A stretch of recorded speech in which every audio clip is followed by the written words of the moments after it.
country? I love it. I really love it. It's just beautiful. I've been really lucky to have the crowds that I've had when I performed here. The people are just absolutely beautiful. I speak Spanish, and actually, there's a lot of similarities with Spanish, so I'm able to understand some things. That is true because we are a Latin country, Right. surrounded by Slavic neighbors. So we're kind of exotic here. Yeah, you are exotic. Romania is really, really special. I mean that. Thank you. Now you got a crowd of about 55 to 60,000 people behind you. You're just about to go on stage. Try not to think about it. No, you get nervous? No, but when you start talking about 60,000 people, I start to get a little nervous. A little bit. Let's turn a bit to your new song, which has a pretty interesting message that love brings out kind of the devil inside you. Is that a bad thing? Oh, that's interesting. Well, I have to give a lot of credit to Kara because Kara wrote the song. But I think it's just fun to make songs about the different aspects of who we are. I don't think any one song should give you this message of who you should be, but it can tap into a part of who you are, how you feel on certain days. And Kara was really able to get that feeling of a sort of dark, seductive, devil on your shoulder, sort of. I think she was really successful with the writing and doing that. And then me and Cage did what we could with the music to complement her best. So is it a bad message? I don't know. I like the message. It's fun. I mean, music is from the heart. If you spend too much time thinking about it, then you're going to just every single word you're going to think, oh, is some little kid going to listen to this? Don't worry about it. I'm not that big anyway, so. Yeah, but I wouldn't say that. I mean, look at the crowd behind you. Again, they're here for you, and they're going to cheer for you as they do every time you play here. That's right. Each and every one of them are here for me and nothing but Kashmir. I wouldn't go that far. I wouldn't go that far. No, that's what you said. No, I wouldn't go that far, but they're here for you too, I'm sure. Yeah, they're here for me too. That's a great way to put it. I checked out your Facebook page, and I really enjoyed a picture of you when you were 12 and you were rapping. Yeah, that's right. Rap is some powerful music, and I was wondering if rap still plays a role in the music that you're doing now. Like, it's a heritage that you carry with you. Yeah, absolutely. I mean, I learned how to produce by making hip-hop music. So I think it's a big part of my perspective, even when I'm making dance music, the things that I learned while making hip-hop. One of my favorite things to do is make small EPs where I sort of depart from the music that people have come to know me for, the really EDM stuff. So on these EPs, I'll do slower tempos. I did it for The Line Across the Field and the Paradise EP, and I'm working on one now. And one of the cool things is I really get to tap into my hip-hop background because I slow things down, and it's more about the drums and the feel of it, and it's less fist pumping and more nodding your head. And sometimes I miss that, honestly, because I make a lot of fist-pumping music, Well, who knows what the future holds for you. Does your rap background also help you on stage? Because rappers have a very strong connection to the crowd.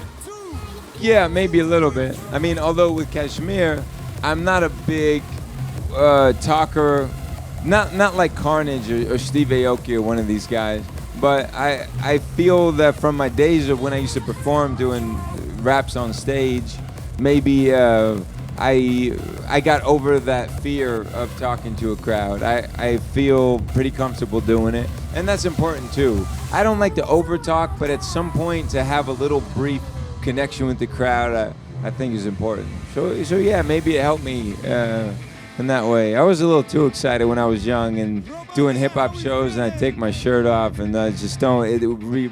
I'm just mortified. When people remind me of the shit that I used to do, it breaks my heart, man.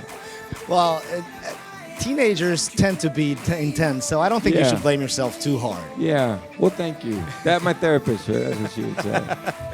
I also was very impressed of a picture that you posted of you and some fans. Now, I know a lot of fans post pictures of them with their favorite artist, but I hardly ever saw an artist just post a picture with some random fans, urging his fans, well, you see me somewhere, just come to me, talk to me. Is that tiring to always be available? No, not really. I mean, where I live, I don't have people coming up to me all the time. It's usually at a show, around the show. Those kind of people are going to know who I am, maybe. And it's no big deal for me. If I can, I'll stop what I'm doing and I'll take pictures and hang out with people. I mean, honestly, you signed up to make music and it ends up working out for you and you have people who want to come up to you. I mean, I'm not like Mother Teresa because I stop and hang out with them. I mean, if anything, it's kind of an ego booster. You have people that say, hey, I've been listening to your stuff, and it kind of reminds you, okay, when I'm in the studio working, somebody's actually really listening to it. So it's really rewarding for me. I don't think it's like some charity that I'm doing for people. I mean, they come up and they tell me how, oh, I love your music so much.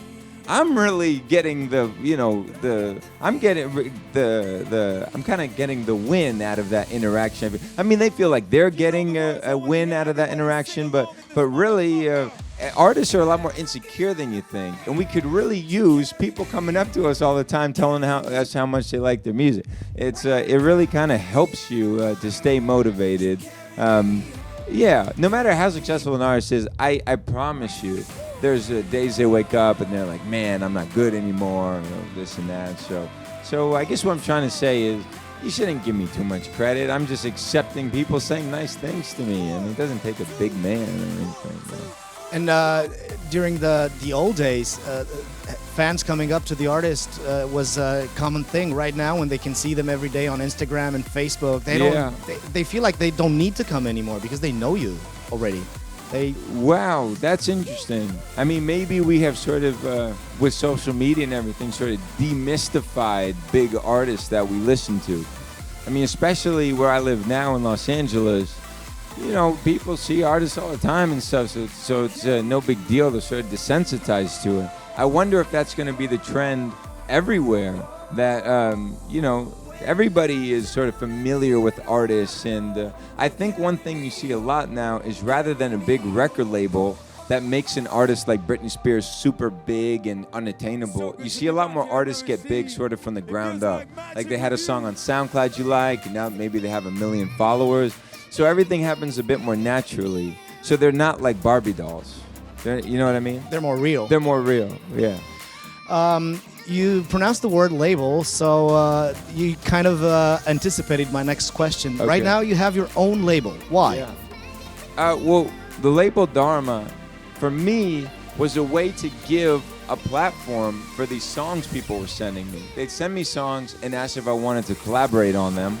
And I would say yes, and then the reality of my time would kick in, and I just wouldn't have the time to work on these songs. And so I felt bad, and I was stuck in this place where I really want to help these songs out and give them a chance. But with Dharma, I can take the music that people send me that I really like, I can give it a chance. So that's part one. And then part two is I want to give people a website with the Dharma website that's a resource with samples, with tutorials, things that a young producer needs to get started. I think all the basics are going to be there on the website. So you sign up for the website, and then you see just basically a feed of new sample packs, little mini sample packs, templates that show you how we made a drop or how you did. And all of the artists that release on Dharma, I'm encouraging to make little sample packs of their songs that they put up, tutorials of their song that they put up. So when a song comes out on Dharma, if you like it, you can go and actually see how it got made. So the educational aspect of it is really important to me. When I think about after DJing, what I want to retire into, it's producing and helping other producers. So that is the vision with Dharma, really with the songs and the educational resource. So your own label is a way to give back some stuff that you learned in all these years. Yeah. But does it also help you as an artist? Is your life better now that you own your stuff? Well, I still do it with Spinnin', and Spinning's been really helpful. I mean, they supported me since the beginning. There would be no KSHMR without Spinnin', and they've helped me with Dharma also. So Dharma is sort of a sub-label under Spinnin'. Has it helped? Well, I have this problem where I take on more things than I can handle, and Dharma, because of how much I aspire for Dharma, it's been tough to manage, honestly. Has it been a good thing for my sleep? No. It's been a good thing for what I care about, though, and trying to accomplish what I care about. It's been a good thing, yeah. I'm going to have, in the end, 2 questions that we've asked all the artists that have been here to Neversea Stories. First one, in your opinion, what is the best song in the world for sex? Oh, man, the best song in the world for sex. You know, you got that D'Angelo song. You know, Al Green has got some good ones. Let's Stay Together, really great song. Man, there are some good ones. You kind of put me on the spot here with a good song, but I'd say Al Green, Let's Stay Together. You know, that's good. There's this one, I can't remember the damn name of the song, but Bop Bop Bop. And yeah, that song is great. But you know, if you got the right person, everything's great for sex, you know? And the second question is, what is the best advice you ever got in your life, and who gave that to you? Best advice I ever got in my life. Oh, man. You know, I'll tell you the advice that really stuck with me. When I was growing up, my dad, being Indian, he's from India, you know, he had a lot of trouble accepting that I wanted to do music for a career. So he was always telling me you should do this and do this as a hobby and everything. You know, and there was at one point where he realized he wasn't really getting through to me. And he just stopped and he said, you know what, Niles, whatever you do, I'm sure you'll be good at it. And that was the only thing I remembered out of everything that he said. And I just kind of apply that with people. You have to understand if their heart is really in something, you're not going to change that. And probably the best thing that you could do is inspire them and encourage them. It's not the specifics somebody is going to remember. It's not going to be exactly what you say. Or Maya Angelou had this quote, people don't remember what you say, they don't remember what you do, they only remember how you made them feel. So for all of the lessons my dad tried to teach me, that was the only lesson that made me feel good, and it's the only lesson that I remember. So if you're ever trying to lecture your kids or whoever, they're probably going to take away the few things you say that make them feel good. So try to say more of those things. And maybe just try to just be there. Maybe it's not necessary to say anything, to have any advice, just be there, right? Yeah, exactly. And just listen and try to understand. You know, you could really pick up a lot from people if you're not just faking it, but you actually treat every conversation like you have something to learn from it. If you accept your own humility, it'll be the beginning of you growing, really. You know, to know that you've not got it all figured out. And I think I only really got humility from being wrong, being really wrong. Like, there were songs I thought would be very big. I put all this work into them, and then they weren't big at all. They were flops, you know. So I got this humility from those experiences to listen to the people around me, and to, in cases where somebody else maybe could do something better, try to get them to come and help me. I think reaching out for help is a really important thing. And us men, we're the worst at it. Men are the worst at it. So you really have to be conscious about that. And I think the most successful people see the talent in those around them, and then they get that talent in their corner and they put it to good use. And they understand how powerful they can be with a little help from their friend, to quote the Beatles. So there's just all kinds of advice, but I'm stealing it from the Beatles, and I stole it from my dad. But there's some good advice in there. How was that? Noi suntem aici, noi suntem romani, noi suntem romani, noi suntem urmași de-ai lui Hristos.